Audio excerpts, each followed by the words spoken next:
Welcome friends. आज मेरा third day था कॉलेज में मैं अपने टाइम से उठता हूँ और बालकनी की तरफ बढ़ता हूँ। बालकनी में जाते ही मुझे दिखते हैं मेरे रूम पार्टनर जो कि मेरे पड़ोस में रहते हैं। उनसे मैं गुड मॉर्निंग बोलता हूँ और फिर वापस अपने काम पे लग जाता हूँ। तब तक मेरे दरवाजे पे एक नॉक होती है और मैं जब देखता हूँ तो ये मेरे पड़ोस में रहने वाले ही विद्यार्थी थे।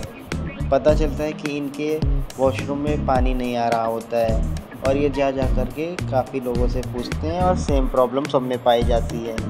थोड़ी देर बाद मैं आराम करने लगता हूँ, तभी अचानक से मेरे रूम पार्टनर की आवाज़ आती है और मैं दौड़ के वहाँ जाके देखता हूँ क्या हो रहा है। तो वो खुशी की वजह से चिल्ला रहा था, जिसके लिए हम लोग डर गए कहीं कोई प्रॉब्लम तो नहीं। उसके बाद हम तैयार होके एज़ यूजुअल ब्रेकफास्ट के लिए निकल जाते हैं अपने इसी रास्तों से और हम पहुँच जाते हैं अपने कैंटीन में।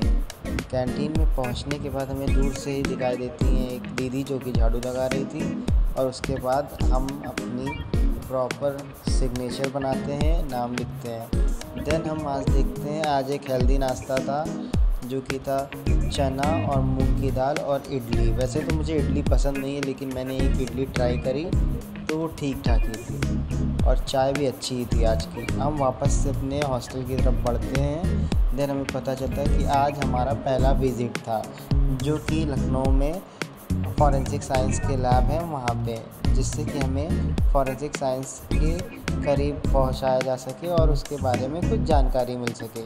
सभी लोग तैयार होकर एकेडमिक सेक्शन में पहुँचते हैं जहाँ पे सबको इन्फॉर्म किया गया था 9 बजे तक आ जाना है।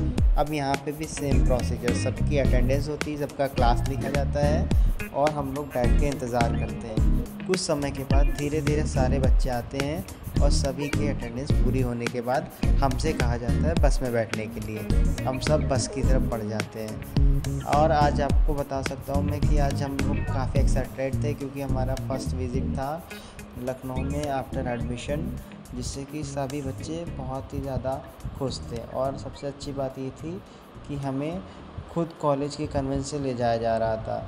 हालांकि हमारे कॉलेज की बस अभी बनने वाली है और ये पीएससी की बस है। और जो हमारा लैबोरेटरी है हमारे कॉलेज से 32 किलोमीटर्स यानी 32 किलोमीटर दूर था।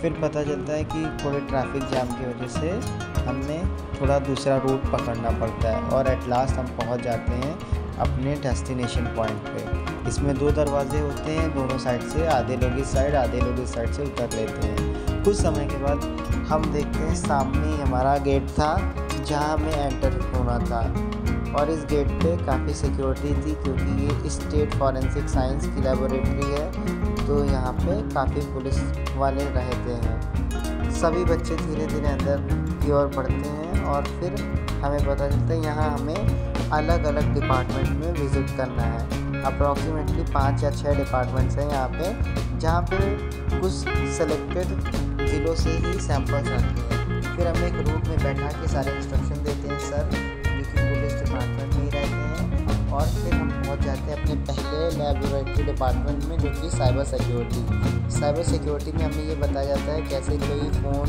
लैपटॉप या चीज़ों को हम रिकवर करते हैं। और फिर उसके बाद हम सेकंड लैब पहुँचते हैं बायोलॉजी डिपार्टमेंट में, जहाँ पे मैम मिलती है हमें, रश्मि गुप्ता मैम, जिनके साथ हम 1 या 2 फ़ोटो खिंचवाते हैं। और फाइनली हम पहुँचते हैं बैलिस्टिक डिपार्टमेंट। जैसा कि आपको पता है बैलिस्टिक डिपार्टमेंट में हमें गोली, गन, कट्टे, राइफल, इन सब चीज़ों के बारे में बताया जाता है। ये सब काफ़ी इंटरेस्टिंग थी और सामने ही हमारे बोर्ड पे लगा हुआ था अलग अलग प्रकार का कारतूस, जिसको हिंदी में बोलते हैं। फिर उसके बाद हम पहुँचते हैं सीरोलॉजी डिपार्टमेंट में, जहाँ पे हमें ब्लड से रिलेटेड चीज़ें बताई जाती हैं।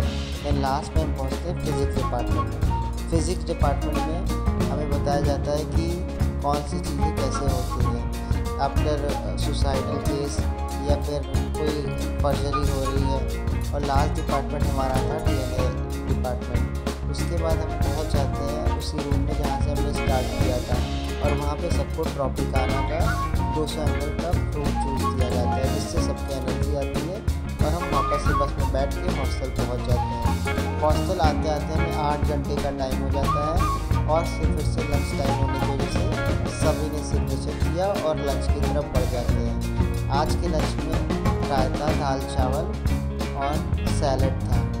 उसके बाद सब लोग लंच करने के बाद अपने वापस कॉलेज पहुंचते हैं। अपने हॉस्टल पहुंचते ही तुरंत 4 बज जाती है, 4:30, जो कि हमारा स्नैक्स टाइम होता है। और फिर हम मेस की तरफ आते हैं और सिग्नेचर करके अपने मेस में पहुंच जाते हैं स्नैक्स के लिए। आज के स्नैक्स में समोसे, चटनी और चाय थी। ये हमारा फर्स्ट टाइम था जब हमारे स्नैक्स में समोसे मिले। एंड सेम इसी तरह 2 घंटों बाद रात 8 बजे, 7:30 बजे के टाइम पे हमारा डिनर टाइम स्टार्ट होता है। पर सबका पेट भरे होने की वजह से सब लोग लाइट ही डिनर करते हैं। और आज हमारे कैंटीन में टीवी भी लग जाती है, जिससे कि हमें एंटरटेनमेंट का भी एहसास हो सके ड्यूरिंग फूड।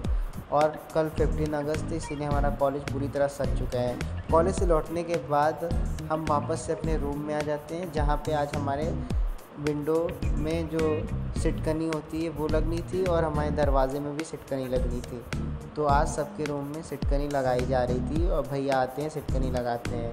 साथ ही साथ हमारे ग्राउंड फ्लोर पे रहने वाले कुछ लोग हमारे बैचमेट्स आते हैं और हम लोग उन भैया से बात करते हैं। तभी पता चलता है कि आज बिग बॉस का ग्रैंड फिनाले है, जिसमें फाइनल्स में एल्विस और अभिषेक पहुंचते हैं और सलमान खान एज़ यूजुअल दोनों का हाथ पकड़ के कभी इसका हाथ कभी उसका हाथ रेस करते हैं, आप जीते आप जीते। आफ्टर कुछ समय के बाद फिर हमें फाइनल रिज़ल्ट पता चल जाता है, जो कि सबको पहले से ही पता था, एल्विस यादव।